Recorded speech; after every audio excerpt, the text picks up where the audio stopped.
మన రాజశివ యాగము చక్కగా నెరవేరింది. కానీ పూజ్యుడైన విశ్వామిత్రి మహర్షి దయచేయకుండా కొంత త్వరగానే ఉన్నది. లౌకికుల వలె మన కుశలకు ముని జనముల ఆచార భంగమునకు వరు. అందుచేత వారు ఆశ్రమం విడిచి రాబీలు లేక ఉండి ఉండవచ్చు.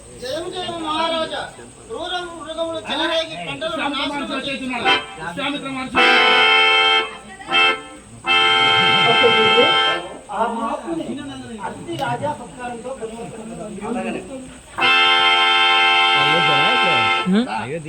అయోధ్యనండి.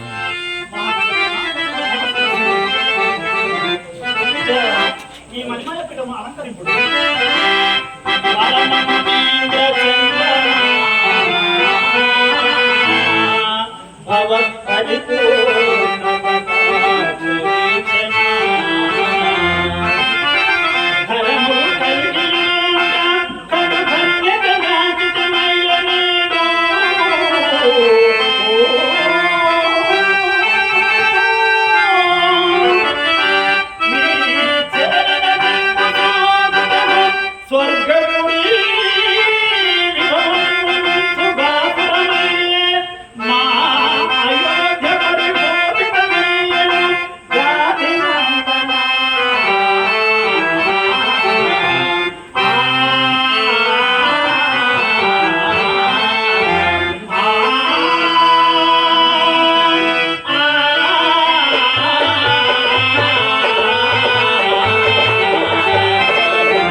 ఇతనికి అప్పుడే గెలిచిన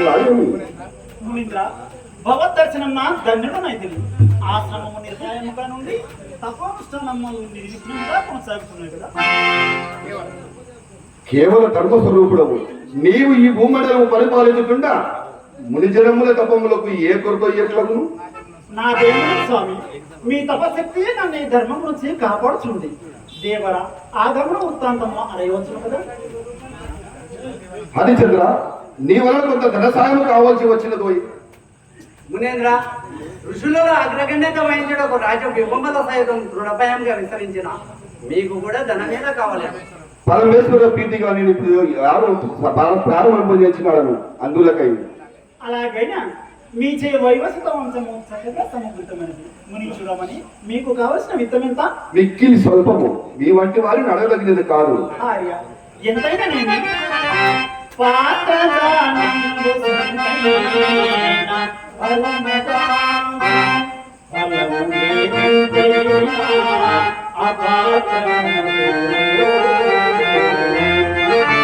మంచి నేల నాటిన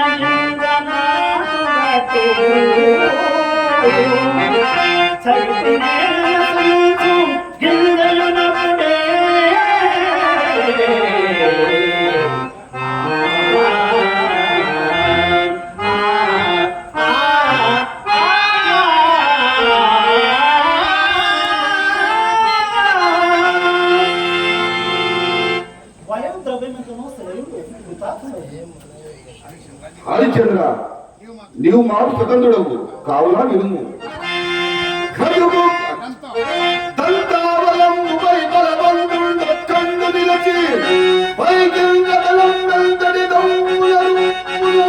అంత ధనము కావలసి వచ్చింది. నేను దాతగను, మీరు పరిప్రీతులుగా ఉన్న కన్నా మిన్నయ్య పుణ్యము నాకు ఇంకేమి కలదు.